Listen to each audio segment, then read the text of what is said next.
The initial how we came up with Rush of Blood was when we started experimenting with VR. We looked at what people were saying don't do, and so one of the sort of really early messages about VR was just make the player static, just allow them to look around and don't do anything, don't accelerate, decelerate, do fast movement. So we started experimenting in how to do a roller coaster really, really well in VR. The idea started to morph of adding shooting, so you're sort of literally on-rail shooter. And then when we started to think about, okay, well, what was the setting, we were probably 6-8 months away from the completion of Until Dawn, so we said, okay, well look, there's this huge world, it's amazing, and so we came up with the idea of actually setting the game inside the mind of one of the characters from Until Dawn.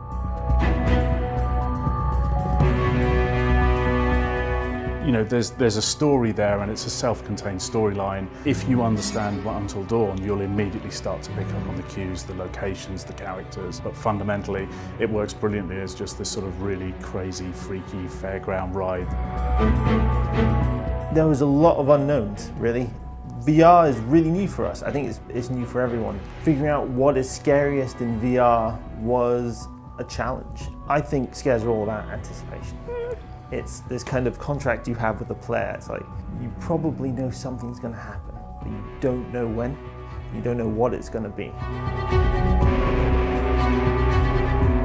There are sort of three traditional sort of archetypes of reactions. There's the, I'm just scared, the, oh my God, no, get it away from me. Then there's the swearer. You see them mumbling under their breath and swearing at the television because they didn't want to get caught out. Oh, thank God.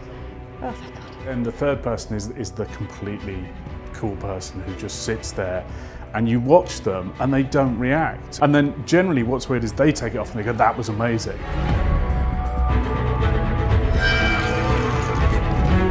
There are three aspects of horror. There's terror, which is the impending feeling of doom. When the hairs on the back of your neck start to go up. And there's the horror, which is the moment of, you know, on a surprise or a jump scare, is that moment of, oh God, and you get shocked by something. And then there's disgust, which is the gore and things like that.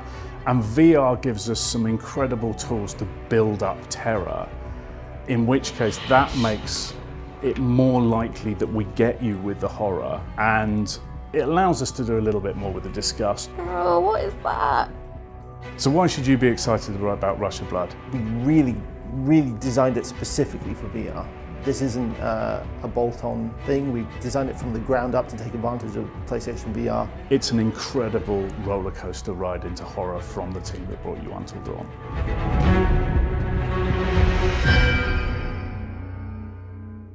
PS4 for the players.